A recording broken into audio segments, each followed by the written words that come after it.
Have you ever wondered why billions of people pause on the very same day, December 25th, to celebrate Christmas? Why that specific date, out of all the days in the calendar? And what if the real reason has less to do with the birth of Jesus than you've ever been told? Today, you're going to discover a story that reaches far beyond snowy rooftops and glowing lights, stretching back thousands of years into a world of emperors, festivals, mysteries, and ancient customs that quietly shaped the holiday you know so well. Before you hear the full tale, think about this. If you lived 2,000 years ago, December 25th would have meant something entirely different, and maybe not what you expect. In today's video, you'll travel through time, meet the cultures that fought over this date, and uncover the beautifully tangled origins of Christmas Day. And by the end, you might see December 25th in a completely new way. So let's begin our journey, not at the first Christmas, but long before it, during the coldest days of winter, when ancient people looked at the dark sky and wondered how long the light would stay gone. Imagine living in the ancient world, where the winter solstice felt like a turning point between survival and despair.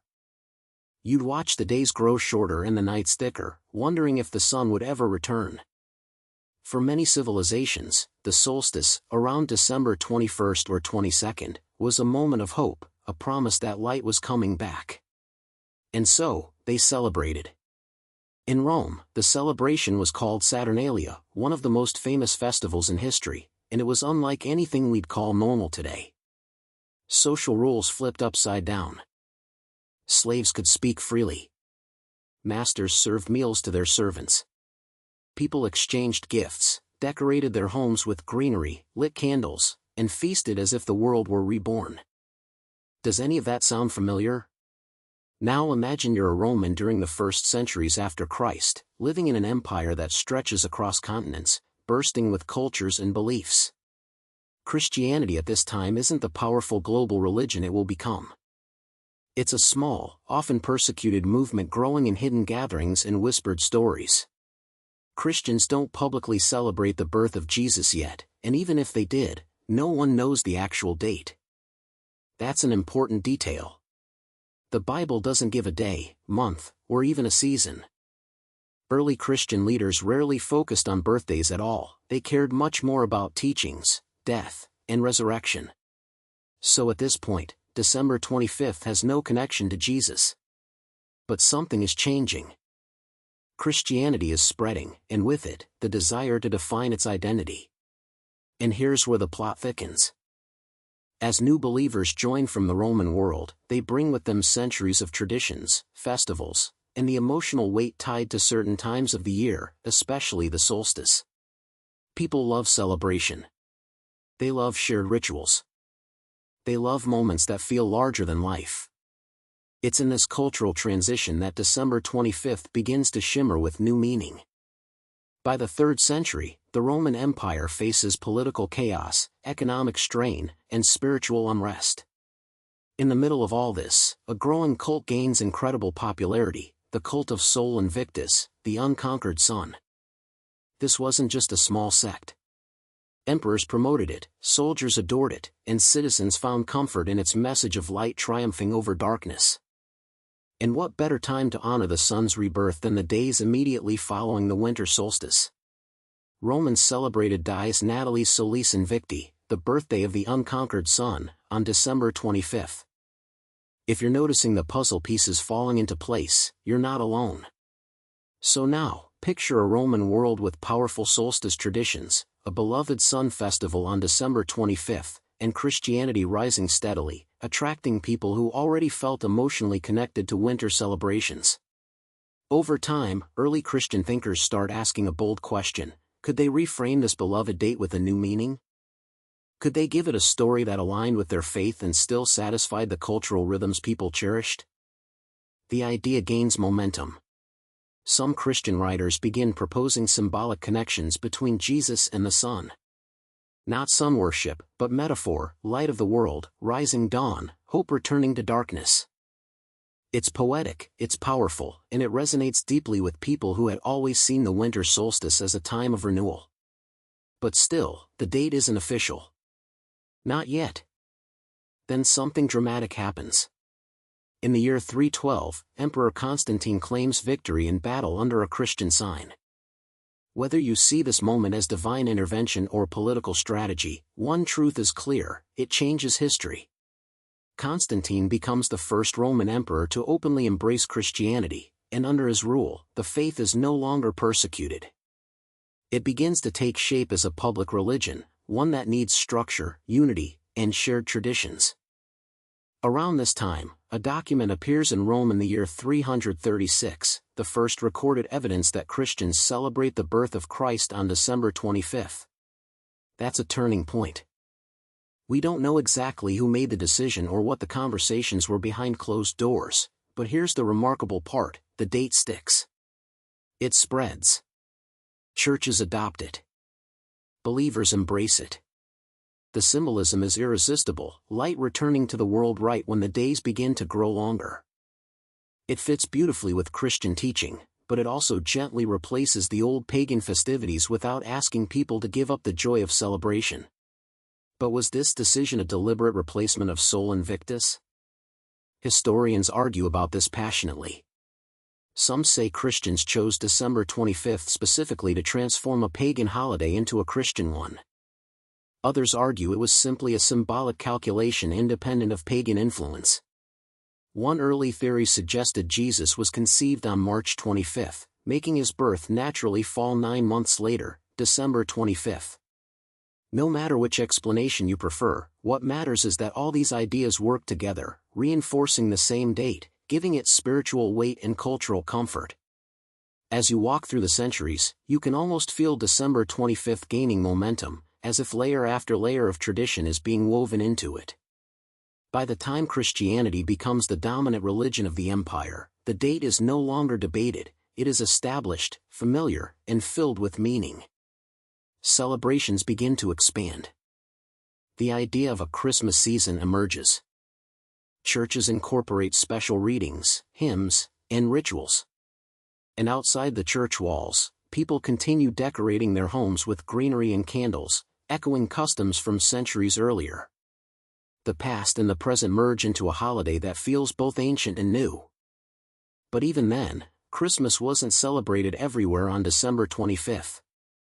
Some regions chose January 6th, especially in the Eastern Christian world, where Epiphany held immense importance. Imagine living in a world where the same story was celebrated on different dates depending on where you traveled. Eventually, though, December 25th spreads across Europe, carried by missionaries, monarchs, and the growing influence of Western Christian traditions. And with every century, the date becomes more deeply ingrained, even as local customs shape the holiday in unique ways.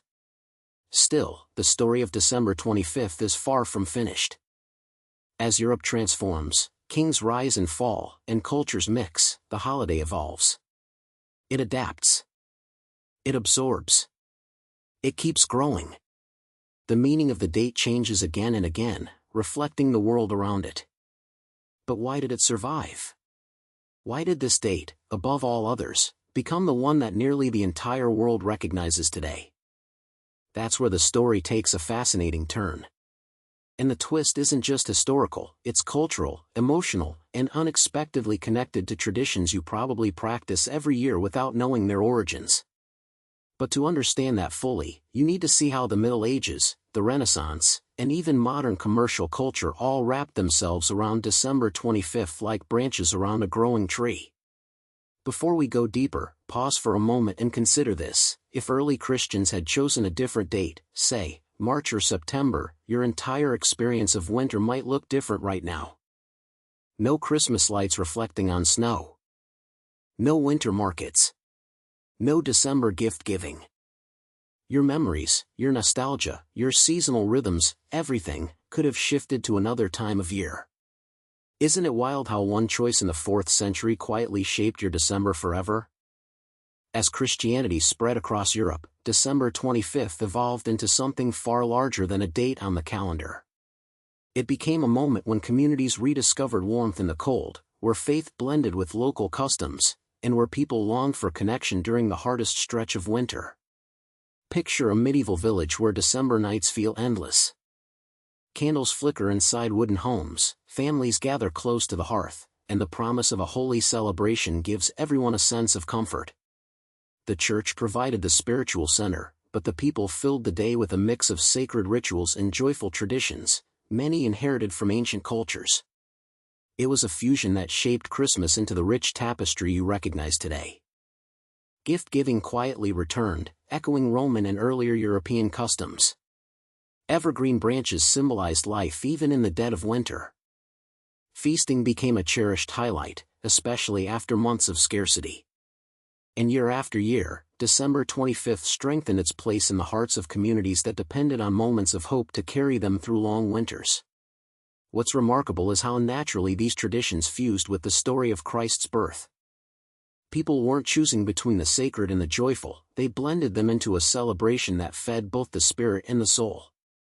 As centuries passed, Christmas grew into a cultural anchor across Europe. Monarchs supported it. Towns organized public festivities. And yet, the holiday wasn't always as peaceful as it sounds. Some regions embraced rowdy celebrations that felt more like carnivals than religious observances. Others preferred solemn ceremonies.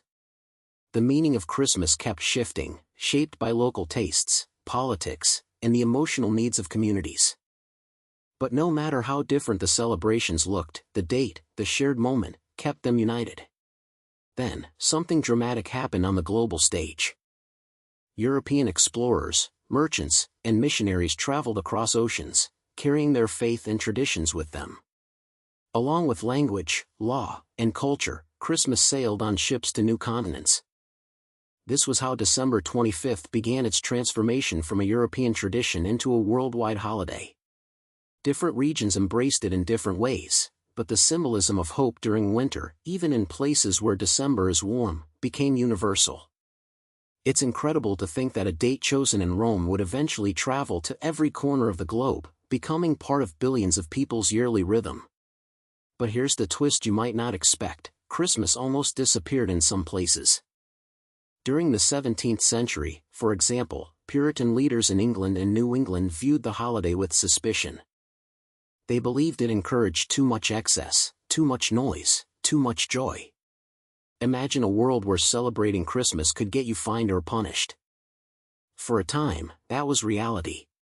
But despite the bans, people quietly held on to the date. They decorated homes in secret. They passed down songs. They whispered stories.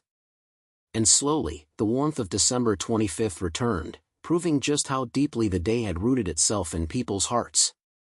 As the modern era dawned, something new began shaping the holiday: literature. Writers like Charles Dickens completely transformed how people felt about Christmas. His stories infused December 25th with themes of generosity, redemption, and the importance of family.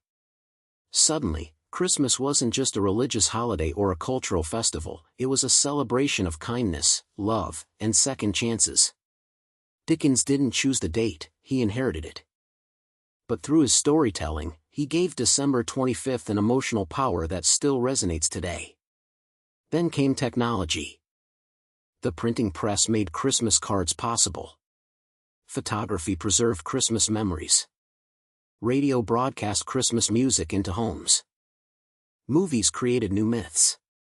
And slowly, the holiday became something we not only celebrated but also watched, listened to, and shared in new ways. Each time a new technology arrived, it expanded the meaning of December 25th a little more.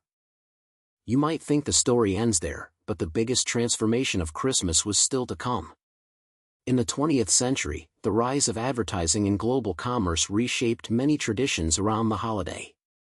Gift-giving grew into a massive industry. Holiday-themed packaging, music, and events became incredibly popular. Santa Claus became a worldwide figure through artwork, films, and marketing. And even though these commercial influences changed how people celebrated, the emotional core remained: a shared date that invited joy, generosity, and reflection. It's amazing to realize how many layers sit beneath the Christmas you celebrate today. Ancient solstice rituals, Roman festivals, early Christian theology, political decisions, medieval customs, literary reinventions, and modern commercial culture, all woven together by one date that stayed constant through centuries of change. So why December 25th? Because it became a perfect gathering point where symbolism, history, hope, and human longing all intersected. And here's something even more fascinating: when you celebrate Christmas on December 25th, you're not just joining a modern tradition. You're participating in a timeline that stretches back thousands of years. Every candle you light, every story you tell, every moment of warmth you share connects you to people who lived long before you, people who also needed light in the darkest time of the year. Even if the original date of Jesus' birth remains unknown, December 25th is a reminder that meaning isn't always found in exact history. Sometimes, it's found in the traditions we choose to continue. So how should you see December 25th now? Maybe as a beautifully layered moment. A day that carries echoes of ancient celebrations, the courage of early believers, the creativity of writers, and the imagination of cultures around the world. You might even discover that knowing the history makes the holiday feel richer, not less magical. After all, understanding where something comes from doesn't remove its wonder. Sometimes, it adds to it. What's certain is that December 25th isn't just a date, it's a symbol, one that grew because people needed it. They needed light. They needed connection. They needed a shared moment of joy. And across centuries, that need didn't fade. It's still here today, every time you gather with someone you love or pause to appreciate the season. So as you step back and look at this incredible history, consider how a simple choice made in ancient Rome blossomed into one of the most powerful cultural moments on Earth. Think about how many lives it's touched, how many memories it's created, and how many stories it continues to inspire.